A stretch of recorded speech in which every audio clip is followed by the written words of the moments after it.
노르웨이 속담 중에 감사하는 마음에는 사탄이 씨를 뿌릴 수 없다라는 말이 있습니다.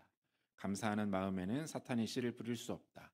이 속담과 관계되어 전해져 내려오는 이야기가 있습니다. 하루는 사탄이 땅에 내려와서 창고를 짓기 원했다고 합니다. 인적이 드물고 날씨가 추운 노르웨이 북쪽 지역 깊은 산속을 장소로 확보했습니다. 사탄은 이곳에 자신에게 무기가 될, 다른 말로 세상을 괴롭힐 만한 자신의 죄악의 씨들을 보관하기로 합니다.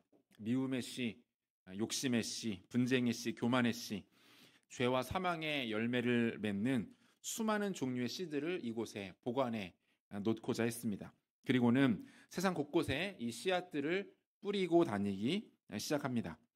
이 씨가 싹을 틔우고 자라면서 사람들은 서로 미워하고 욕심을 부리고 다투기 시작했습니다. 가정과 공동체는 깨졌고 세상 곳곳에서 분쟁과 갈등, 전쟁이 끊이지 않았습니다. 그런데 유독 한 곳에서만큼은 이 씨앗들이 전혀 싹을 틔우지 못한다는 소식을 듣게 됩니다. 아무리 씨앗을 뿌리고 아무리 노력을 해도 싹도 트지 않고 열매는 당연히 맺지 않는다라는 소식을 듣습니다. 사탄은 그곳에서 도대체 무슨 일이 일어나는지 몹시 궁금했습니다. 직접 방문해 보기로 합니다. 사람의 모습으로 자신을 변장한 후 지나가는 나그네인 척하며 그 마을을 찾았습니다. 겉보기에는 평범해 보이는 마을이었어요. 마을 입구에 선 사탄은 너무 놀라서 그 자리에 한 발자국도 움직일 수가 없었습니다. 마을의 입구에는 마을의 이름이 커다란 나무판에 쓰여져 있었는데 그곳에는 타캬 마을이라고 써 있었습니다. 노르웨이어로 타캬는 감사하다라는 뜻입니다. 이 마을에는 이 마을의 이름처럼 모든 일에 하나님께 감사를 고백하는 사람들, 그리고 하나님을 기뻐하며 찬양하는 사람들이 모여 살아가고 있었습니다. 그들은 매사에 하나님께 감사했고 그로 인한 충만한 기쁨을 누리고 있었던 것이죠. 죄와 사망의 씨들이 타캬 마을, 이 감사 마을에서는 뿌려진 즉시 말라버렸고 그 어떤 효력도 나타내지 못하고 있었던 것이죠. 사탄은 깊은 패배감에 젖어서 결국 그 마을을 쓸쓸히 떠났다고 합니다. 사탄의 씨를 무력화시키는 가장 강력한 무기는 바로 감사였던 거예요. 여러분, 감사는 단순히 한 사람이 가지고 있는 좋은 자질이나 성품, 건강한 언어 습관 또는 성숙한 인격 이 정도가 아닙니다. 하나님을 향한 감사는 그 자체가 능력이고 사탄의 온갖 괴괴를 깨뜨리는 가장 강력한 무기라는 거예요. 시편 50편 23절에서 시인은 이렇게 고백합니다. 감사로 제사를 드리는 자가 나를 영화롭게 하나니 그의 행위를 옳게 하는 자에게 내가 하나님의 구원을 보이리라. 하나님 앞에 감사하며 살아가는 백성들에 대하여 주님은 그들의 감사 행위를 통해서 영광을 받으시겠다. 다시 말하면 그들의 감사의 고백이 우리 주님께는 가장 받으실 만한, 기뻐하실 만한 예배의 제물이 된다라고 말씀하고 있습니다. 또한 감사하는 자들에게는 하나님의 구원이 무엇인지, 그 영광과 은혜가 무엇인지 보이시며 깨닫게 하시겠다는 거예요. 감사하는 삶을 살게 되면 우리 안에 구원의 감격이 마를 일이 없고 구원의 기쁨이 회복되고 하나님과의 생생한 교제의 기쁨을 누릴 수 있게 될 것이다라고 약속해 주고 계시는 것이죠. 어느덧 한 해의 절반을 보내고 있는 한 해의 중간에 선 맥주 감사 주일을 보내고 있습니다. 지난 시간들을 돌아보고 남은 한 해를 내다보면서 이 시간 2024년의 중간에 서 있는 우리에게 우리 하나님께서 기대하시고 바라시는 것은 무엇인지, 동일하게 우리 가운데 도전하시며 명령하시는 바는 무엇인지 오늘 말씀을 통해서 함께 묵상해 보도록 하겠습니다. 오늘 본문에서 예수님은 갈릴리 가버나움 지역에서의 사역을 마치신 후에 다시 예루살렘으로 올라가고 계셨습니다. 갈릴리를 벗어나 이제 막 사마리아 지역의 한 마을을 지나실 때였어요. 한 무리의 나병 환자들이 큰 소리로 예수님을 부르기 시작합니다. 그런데 이 마을은 조금 특별한 마을이었던 것 같습니다. 우선 확인할 수 있는 것은 나병 환자가 최소 10명 이상 거주하고 있는 마을이었다라는 거죠. 이것 자체가 정상적인 마을은 아닙니다.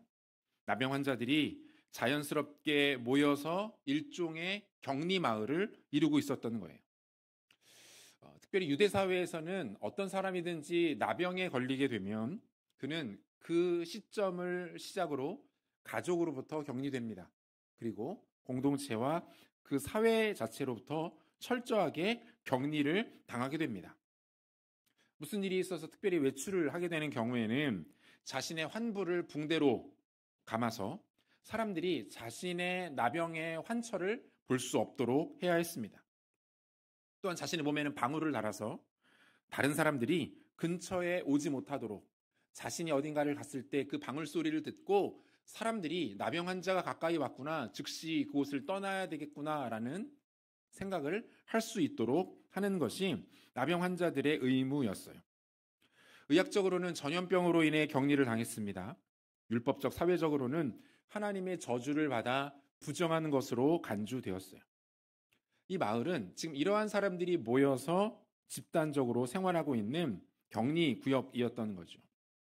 또 하나 특이한 점은 무엇입니까? 이 마을에서는 이방인과 유대인들이 아무 거리낌 없이 함께 모여 살아가고 있었다라는 겁니다. 본문 18절 보면 이 이방인 외에는 하나님께 영광을 돌리러 돌아온 자가 없느냐 하시고 이렇게 되어 있는데요. 예수님께서 하신 말씀인데 무엇을 알 수 있습니까? 이 나병 환자 10사람 중에서 최소 1명 이상의 이방인이 있었다라는 것을 알 수 있는 거죠. 그리고 다 그 외에 많은 유대인들이 함께 있었다라는 거예요. 유대인들은 이방인들과 대화도 하지 않았고 음식을 먹는 일은 더더욱 없었으며 심지어 길에서 마주치는 것조차도 부정한 것으로 여겼습니다. 그래서 많은 유대인들이 예루살렘에서 가버나움 지역, 갈릴리 지역을 갈 때 사마리아로 직접 통과하지 않고 멀리 돌아서 우회했던 것들을 볼 수 있는 것이죠. 이러한 유대인들이 이방인들과 함께 마을을 이루어 살아간다는 것은 그들의 개념에 있어서는 생각할 수도 없는 아주 부정한 일이었던 것입니다. 그럼에도 불구하고 이들에게는 선택지가 없었습니다. 모두가 가정에서 버림받았어요. 공동체에서 쫓겨났습니다. 그리고 이곳까지 몰려오게 된 거예요. 이들에게 이 마을은 인생 끝의 벼락이었고 더 이상 물러설 곳이 없는 낭떠러지였던 것이죠. 저주받은 모습으로 삶의 끝자락에 몰려있던 비참한 인생들이 바로 지금 이곳에 모여 살아가고 있었던 것입니다. 예수님께서 이곳을 지나시자 이들이 어떻게 반응합니까? 본문 12절과 13절 보면 한 마을에 들어가시니 나병 환자 10명이 예수를 만나 멀리 서서 소리를 높여 이르되 예수 선생님이여 우리를 불쌍히 여기소서 하거늘 이라고 돼 있어요. 이들은 나병 환자였기 때문에 예수님께 가까이 다가설 수가 없었습니다. 그래서 어떻게 합니까? 멀리 서서 큰 소리로 예수님께 외칠 뿐이었죠. 예수 선생님이여 우리를 불쌍히 여기소서. 이 부분을 영어 번역으로 보면 조금 독특한 표현이 발견이 됩니다. 예수 선생님을 지저스 마스터 이렇게 번역을 해놨어요. 그런데 이 표현 자체가 당시에 예수님을 가리키던 일반적인 호칭이 아니었다는 겁니다. 그러니까 주변 사람들이 유대인이든 또는 이방인이든 무리든 예수님을 부를 때 사용하지 않던 아주 독특한 표현이 이들에게서 나오고 있었다라는 거예요. 왜 이들이 지금 이런 표현을 사용하고 있습니까? 이 생소한 표현 자체가 의미하는 것이 무엇입니까? 다급함이죠. 어떻게든 예수님을 멈춰 세우는 것이 이들에게 중요했습니다. 너무 간절한 거예요. 예수님을 부를 때에 그분께 사용할 수 있는 모든 호칭과 표현들을 다 끌어다가 부르면서 예수님을 그 자리에 세워두고 있는 겁니다. 왜요? 어떻게든 자신들의 비참한 처지를 예수님께 알릴 필요가 있었기 때문이죠. 결론적으로 이들의 작전은 성공을 거둡니다. 이들의 외침에 주님 어떻게 반응하십니까? 본문 14절 보시고 이르시되 가서 제사장들에게 너희 몸을 보이라 하셨더니 그들이 가다가 깨끗함을 받은지라 이렇게 돼 있어요. 자, 예수님께서 이들을 보십니다. 여기에 보시고라는 말이 굉장히 중요한 표현인데요. 이 표현의 헬라어 원어는 이돈이라는 단어가 사용이 됩니다. 이 이돈이라는 동사는 단순히 눈으로 사물을 바라보다, 어떤 대상을 눈으로 쳐다보다, 그것이 시야에 들어오다 이런 의미가 아닙니다. 이 말은 단순한 응시를 뜻하는 것이 아니라 명확하게 분별하다, 주의를 기울여 관찰하다라는 뜻을 갖고 있는 동사인 거예요. 따라서 지금 주님께서 10명의 나병 환자를 보셨다라고 말할 때 이 보셨다는 것은 무엇을 뜻합니까? 예수님이 그저 10명의 나병 걸린 사람들의 무리를 눈으로 보셨다. 그들의 모습이 예수님의 시야에 담겼다라는 뜻이 아니죠. 뭡니까? 주님께서 이미 그들을 향하여서 그들을 치유하시고 그들을 고치실 만한 마음과 의지를 가지셨다라는 것을 뜻하는 거예요. 예수님께서 마음을 품으신 겁니다. 그들을 보시는 즉시 내가 이들을 고치겠다라고 마음 먹으시는 거예요. 주님은 이 10명의 나병 환자들에게 제사장을 찾아가라고 명하십니다. 유대인들은 그들이 나병에 걸렸을 때에도 반대로 나병으로부터 회복되었을 때에도 반드시 제사장에게 찾아가서 공식적인 확진 판정과 완치 판정을 받아야만 했습니다. 레위기 14장 2절부터 3절 상반절까지를 보니까 나병 환자가 정결하게 되는 날의 규례는 이러하니라. 곧 그 사람을 제사장에게로 데려갈 것이요 제사장은 진영에서 나가 진찰할지니 라고 되어 있어요. 따라서 지금 주님께서 이들로 하여금 제사장을 찾아가라, 제사장에게 가서 너희 몸을 보이라 라고 하시는 이유는 무슨 뜻입니까? 치유하시겠다는 거죠. 고쳐주시겠다는 거예요. 나병 환자들은 예수님의 이 말씀을 믿고 제사장에게로 갑니다. 그리고 제사장에게로 가는 그 길에서 자신들에게 있었던 모든 나병이 깨끗이 치유되었다라는 것을 확인하게 됩니다. 지금 이 10명의 사람들에게 한 명도 빠짐없이 놀라운 기적의 역사가 일어나고 있었던 겁니다. 동시에 예수님은 이들의 믿음을 시험하고자 하셨던 것 같아요. 여전히 그들의 몸에는 나병의 흔적들이 남아있고 몸에 고통이 남아있지만 그들이 예수님의 말씀을 믿고 제사장에게로 갔기 때문에 이러한 일들이 일어나게 되었던 것이죠. 치유의 기적이 이들 가운데 임하게 됩니다. 여기까지는 너무 좋습니다. 문제는 이 다음부터였어요. 10명의 나병 환자가 고침을 받았습니다. 그들에게서 죽음의 그림자는 물러갔고 저주의 기운은 말랐습니다. 의학적으로, 율법적으로, 그리고 사회적으로 이들은 깨끗한 상태가 되는 것이죠. 모든 면에 있어서 진정한 회복을 경험하게 된 거예요. 이 정도면 새로운 생명, 새로운 인생을 부여받았다라고 말할 수 있을 정도입니다. 그렇게 10명의 사람들이 기쁨과 환희에 가득 차서 자신들이 살아왔던 일상으로 돌아가고 있을 그때에 그중 한 사람이 예수님께 다시 돌아옵니다. 본문 15절인데요. 그 중에 한 사람이 자기가 낳은 것을 보고 큰 소리로 하나님께 영광을 돌리며 돌아와 이렇게 돼 있어요. 그는 자기가 낳은 것을 보았다라고 돼 있습니다. 또다시 보다라는 표현이 등장하죠. 앞에서 예수님께서 나병 환자들을 보시고 할 때에 그 단어와 동일한 헬라어 단어인 이돈이라는 단어가 동일하게 사용되고 있습니다. 여러분, 이 단어가 무슨 뜻이라고 했죠? 단순히 눈으로 보는 것이 아니라 어떻게 해요? 명확하게 분별하고 주의를 기울여 집중하는 것, 의지가 담겨있는 바라봄이에요. 예수님께서 예수님께로부터 은혜를 받아 병고침을 받은 이 사람이 본 것은 무엇입니까? 지금 이 사람은 무엇을 보았습니까? 단지 자신의 피부가 깨끗해지고 자신을 뒤덮고 있었던 반점이 사라지고 썩어져 가던 살들이 재생되어서 새 살이 채워지는 것을 보았다는 말이 아니죠. 단순한 현상을 바라보고 있는 게 아닙니다. 그는 지금 자신에게 일어나고 있는 이 일련의 모든 과정들과 사건들을 어떻게 하는 거예요? 보고 있는 거죠. 그 모든 사건들을 명확하게 분별하고 주의 깊게 집중하고 있는 거예요.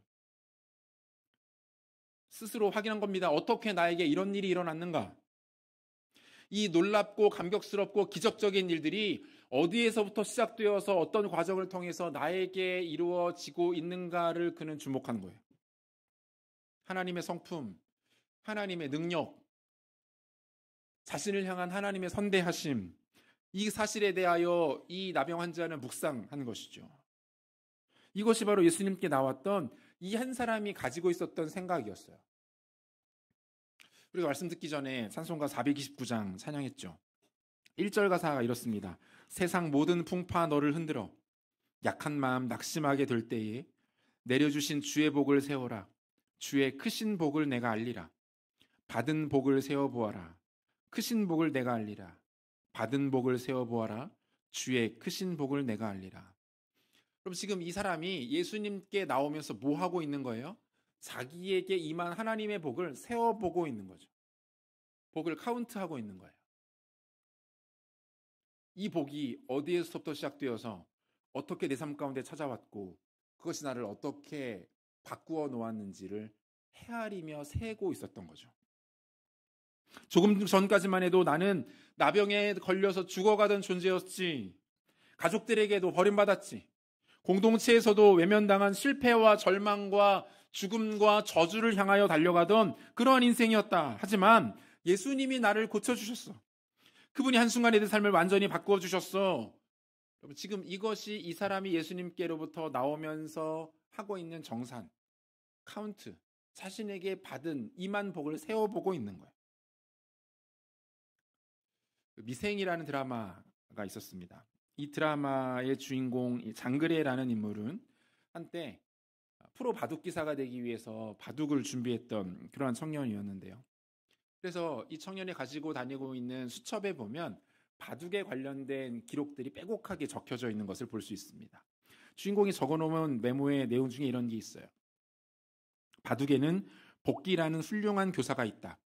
승리한 대국의 복기는 이기는 습관을 만들어주고 패배한 대국의 복기는 이기는 준비를 만들어준다. 실제로 이 내용은 바둑기사 이창호 구단이 했던 말이라고 합니다. 바둑에서 대국의 처음부터 끝까지 한 수 한 수 다 되짚는 것을 이제 복기라고 하죠.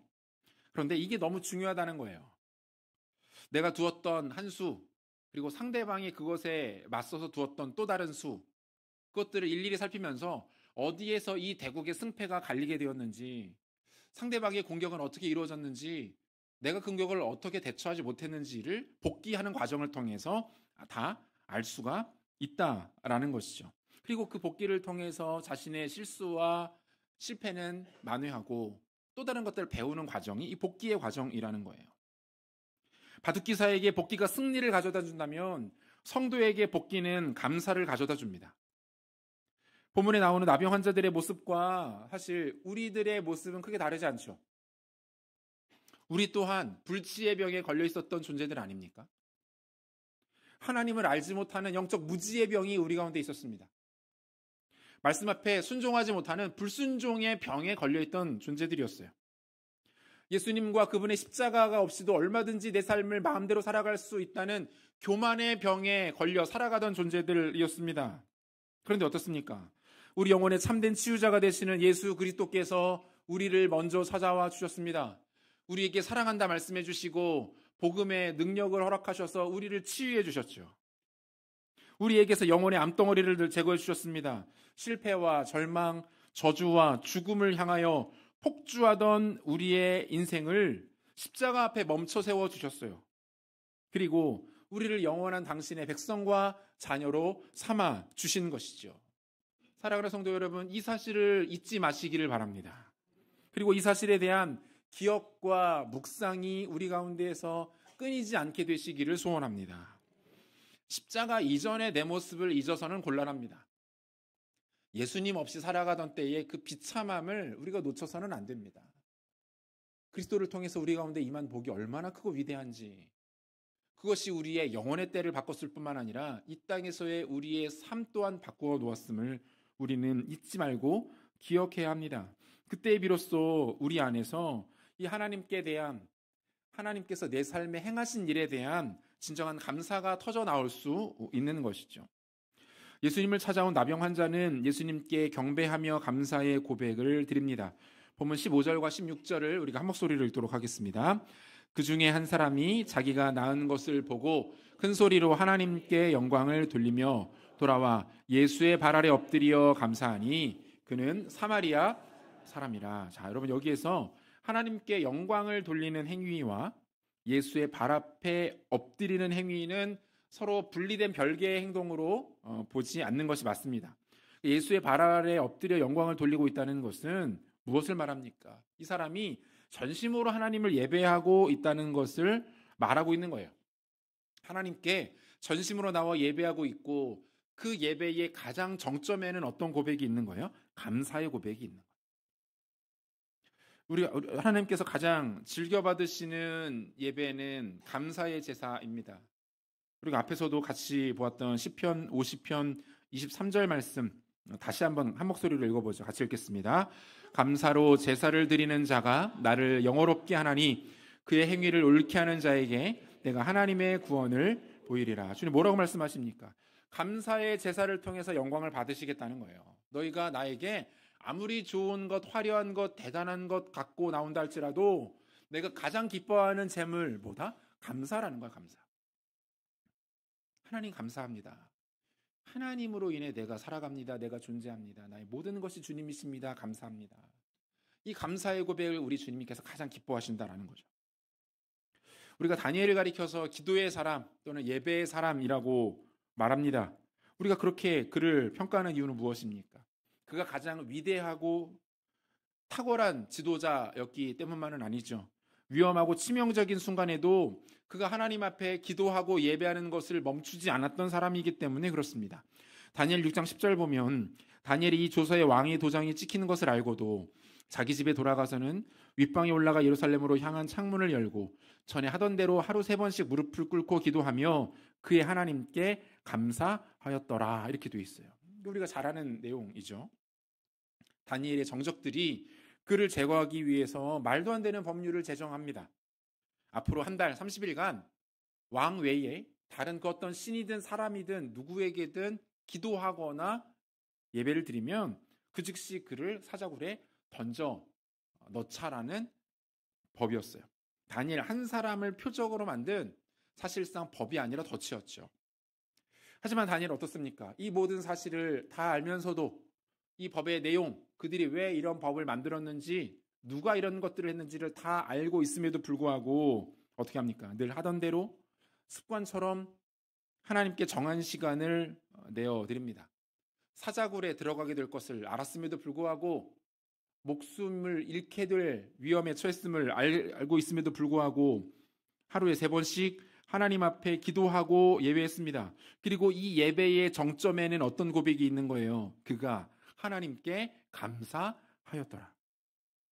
이 감사의 고백이 있는 거예요. 이 내러티브의 결말을 우리가 잘 압니다.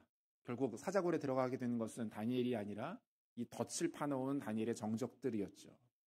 하나님께서 승부를 뒤집어 버리십니다. 역전시키세요. 그리고 이 승부가 뒤집어진 결정적인 분기점, 다니엘이 하나님 앞에 드렸던 이 감사의 고백입니다.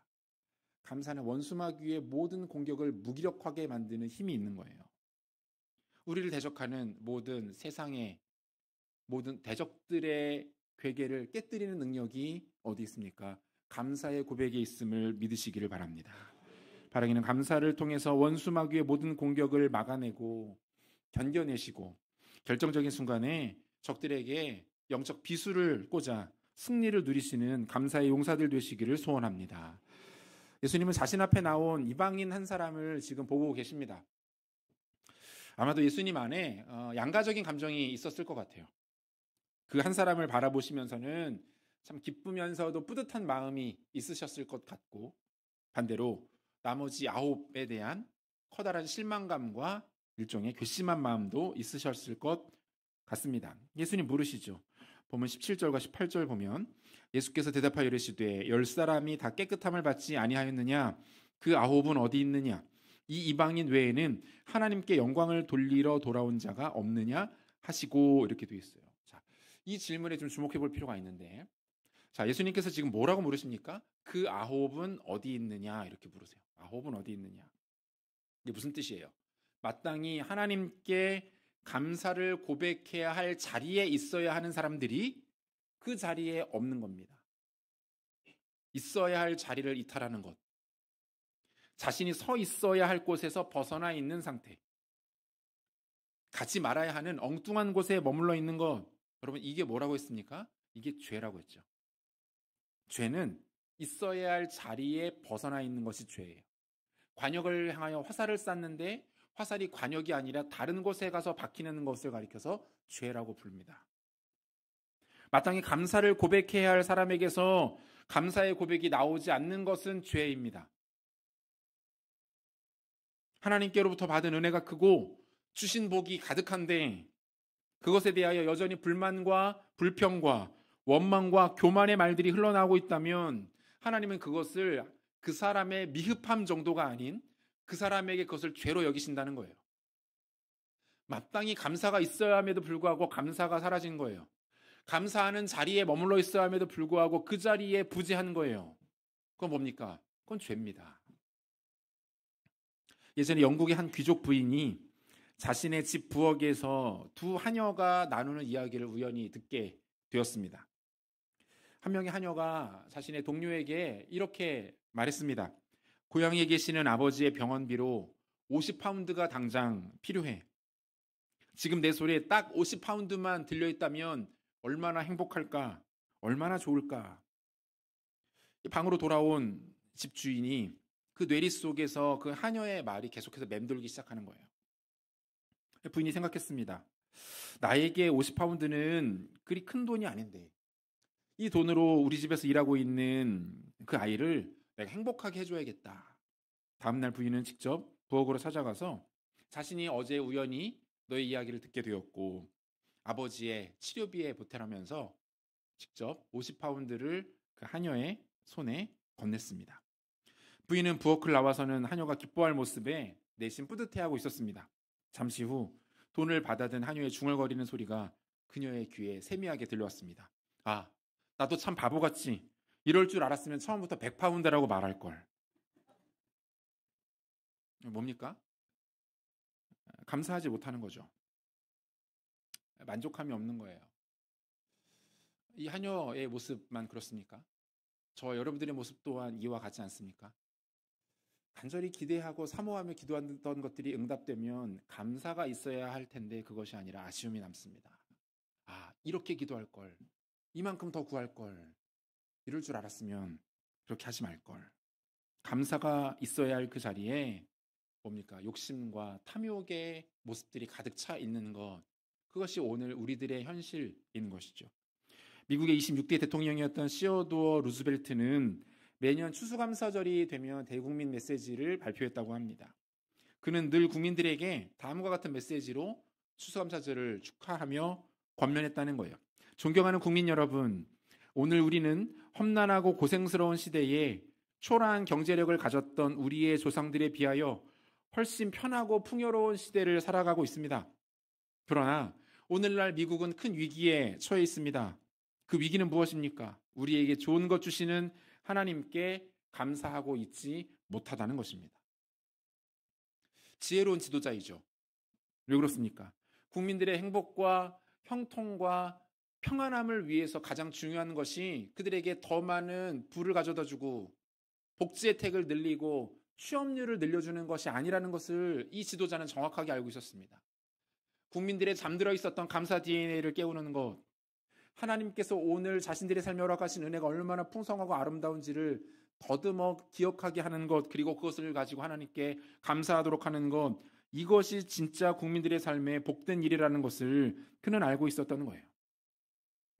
사랑하는 성도 여러분, 감사는 성도의 삶에 그리고 경건에 너무나도 중요한 요소이기 때문에 이것은 절대로 쉽게 그냥 만들어지지 않습니다. 우리에게 진짜 좋은 습관들, 예를 들면 건강한 식습관을 갖는 것, 꾸준히 운동하는 것, 독서하는 것, 좋은 언어 사용하기 등 이러한 좋은 습관들은 경험해 보셔서 아시겠지만 한순간에 쉽게 만들어지지 않습니다. 적절한 동기부여가 필요합니다. 굳은 의지가 필요하죠. 상당한 기간과 시간들을 투자해서 만들어야만 갖춰질 수 있는 습관들이 바로 이러한 것들이에요.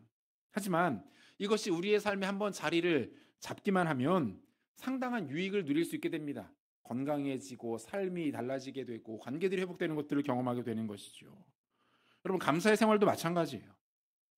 여러분, 감사는 느껴져서 하는 것이 아닙니다. 발견되었기 때문에 하는 것이 아니라 찾아서 하는 겁니다. 의지를 가지고 고백해야 되는 것이 감사예요. 우리의 삶과 일상을 구체적으로 돌아보고 살피고 그 가운데 흩뿌려 놓으신 하나님의 은혜를 찾아내고 긁어 모아서 주님께 드리는 것이 감사의 고백입니다. 우리가 가장 많이 오해하고 착각하는 것이 이 부분이에요. 감사할 제목이 없는데, 감사한 일이 없는데, 또 대단한 이벤트가 있어야 되고 내 삶에 큰 행운이 찾아와야 되고 어려울 것 같았던 문제들이 풀려야만 감사해야 된다고 생각하는데 여러분 그렇지 않습니다. 여러분들이 하루를 돌아보세요. 건강하게 눈을 뜨는 것이 그냥 일어나는 일들입니까? 우리에게 새끼, 풍성한 먹거리가 있는 것이 당연한 일입니까? 아침에 집을 나갔던 우리 가족들이 건강한 모습으로 다시 귀가하는 것이 그것이 정상적인 일입니까? 아니요, 그렇지 않습니다. 매 순간마다 모든 상황 가운데 하나님의 은혜와 능력과 자비하심이 우리를 붙들고 있지 않으면 일어날 수 없는 일들입니다. 모든 것 하나하나를 기억하고 짚어가며 하나님께 감사하는 것이 마땅하다는 거예요. 하나님께서 우리를 위해 마련해 놓으신 은혜의 광산 안으로 들어가서 광산에서 금을 캐듯이 감사를 찾아내고 감사를 캐내는 것이 필요합니다. 감사는 찾아낼수록 더욱 커지고 또한 풍성해지기 때문에 감사하면 할수록 그 사람의 삶 가운데는 감사의 선순환들이 만들어집니다. 감사의 생태계가 내 삶 가운데 만들어지게 되는 거예요. 하나님께서 우리와 우리 가정에게 주신 은혜들을 찾아서 긁어 모아서 감사하면 주님은 그 감사의 고백을 가장 귀한 예배로 받으십니다. 그래서 그 백성들에게 더 큰 은혜를 주십니다. 그러면 우리는 그것을 가지고 또 주님께 감사할 수 있게 되는 것이죠.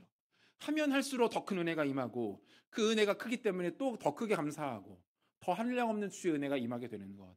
감사의 선순환과 영광스러운 감사의 삶이 성도들의 삶 가운데 나타나시기를 축복합니다.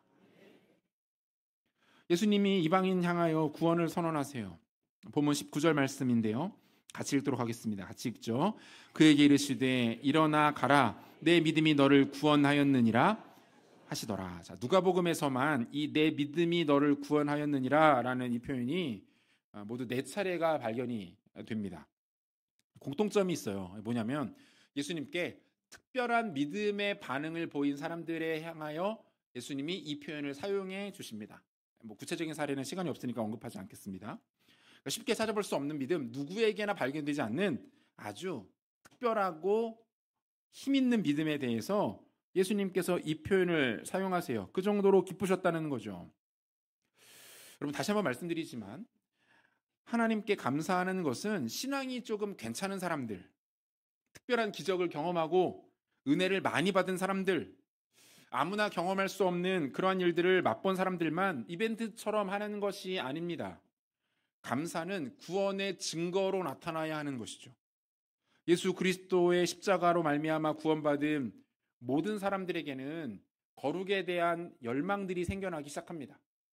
예수 믿고 구원받았다라는 것을 알 수 있는 아주 명확한 2가지 사인이 있는데 첫 번째가 신앙 고백이고 두 번째가 마음 가운데 일어나는 거룩에 대한 열정입니다.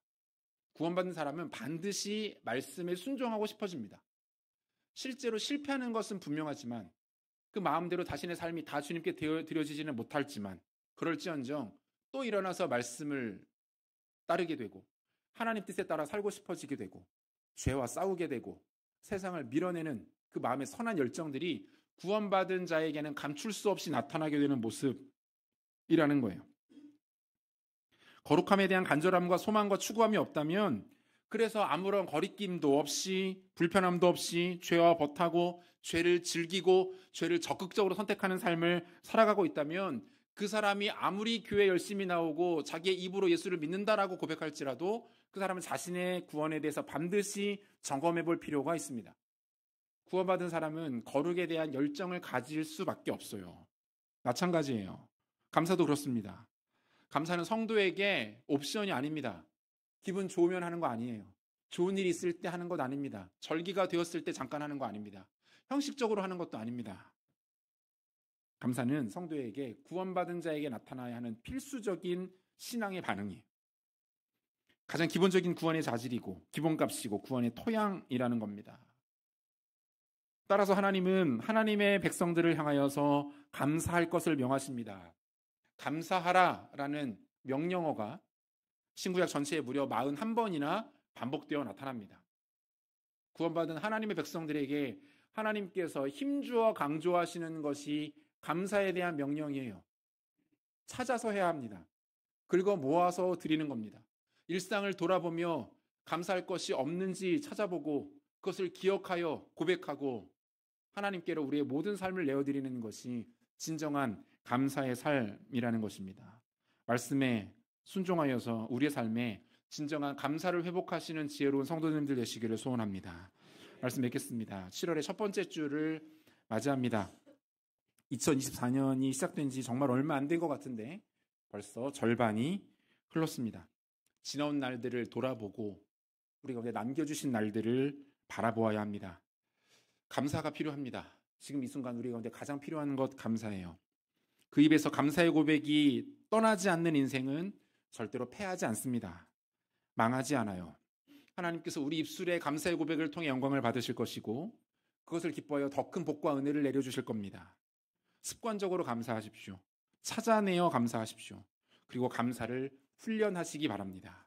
감사의 고백과 아름다운 습관이 우리의 삶을 놀랍도록 풍성한 하나님의 은혜와 승리로 인도할 것입니다.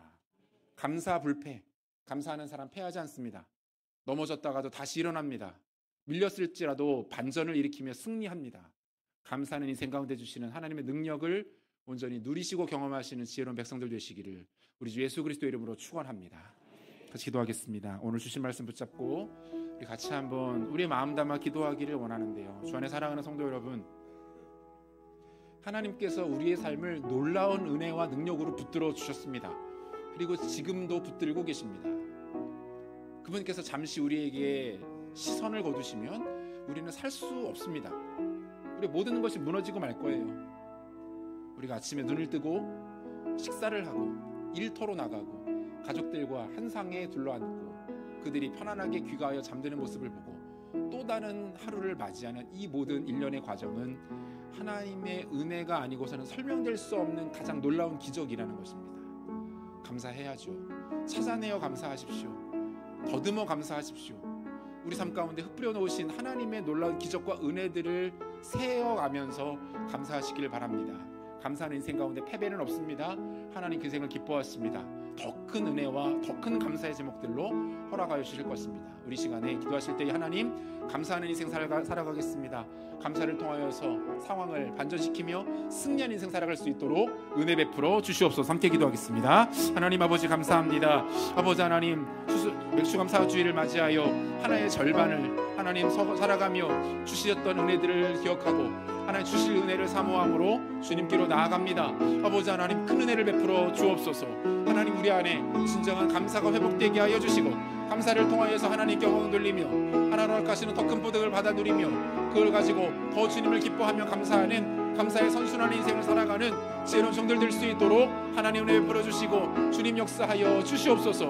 하나님의 선하심과 인자와 자비와 긍휼을 하나님 우리가 믿음의 눈으로 바라보며 나아갑니다. 성령 하나님 역사하여 주시고 은혜를 더하여 주옵소서. 하나님의 그 은혜를 붙잡아 주옵소서. 매일의 일상 가운데 허락하시는 모든 것들 가운데 감사하게 도와주시고 하나님을 기뻐하게 도와주시며 그리하여 감사불패 감사하는 자의 삶 가운데 패배가 없고 승리가 있고 영광이 있으며 형통함이 있는 것을 온전히 경험하며 은혜로 살아가는 모든 수길의 선들 될 수 있도록 은혜를 베풀어 주시고 주님 역사하여 주옵소서. 그 은혜를 입으며 살아가기를 원하오니 하나님 우리 마음 가운데 하나님 더하여 주시고 성령 하나님 임재하여 주시고 우리를 붙잡아 주시고 그 은혜로 사랑을 세우시고 전하시기를 은혜를 수 있도록 하나님 붙잡아 주시고 은혜를 수 있도록 손 붙잡아. 지금도 살아계신 하나님 아버지 감사와 찬송과 존귀 영광을 주님께 올려드립니다. 아침에 눈을 떠 하루를 살아내는 그 모든 순간과 상황과 과정 중에 우리 주님의 은혜가 아닌 것이 단 하나도 없음을 고백합니다. 하나님께 감사하는 것이 마땅하고 하나님을 즐거워하는 것이 우리의 의무와 책임임에도 불구하고 여전히 욕심과 헛된 욕망에 빠져서 만족하지 못하고 하나님께 기뻐하지 못하며 감사의 고백을 특별히 인색해 하고 있는 우리들의 모습을 고백하게 됩니다. 하나님 긍휼히 여겨주시고 불쌍히 여겨주시고 감사하지 않는 죄를 떠나게 하여 주시옵소서. 늘 하나님의 은혜를 찾아내어 긁어모아 그것들을 발견하여 주님께 감사하기를 멈추지 않는 감사의 선순환의 인생 살아갈 수 있도록 은혜 베풀어 주시옵소서. 감사 불패, 감사할 때 패하지 않을 것이고 감사할 때 이기게 될 것이고 감사할 때 하나님의 능력을 경험하게 될 것이라는 주의 말씀을 붙잡고 믿음으로 살아가는 주의 신실한 백성들 될 수 있도록 은혜 베풀어 주시옵소서. 그렇게 일하실 주를 기대하며 존귀하신 예수 그리스도 이름으로 기도합니다. 아멘.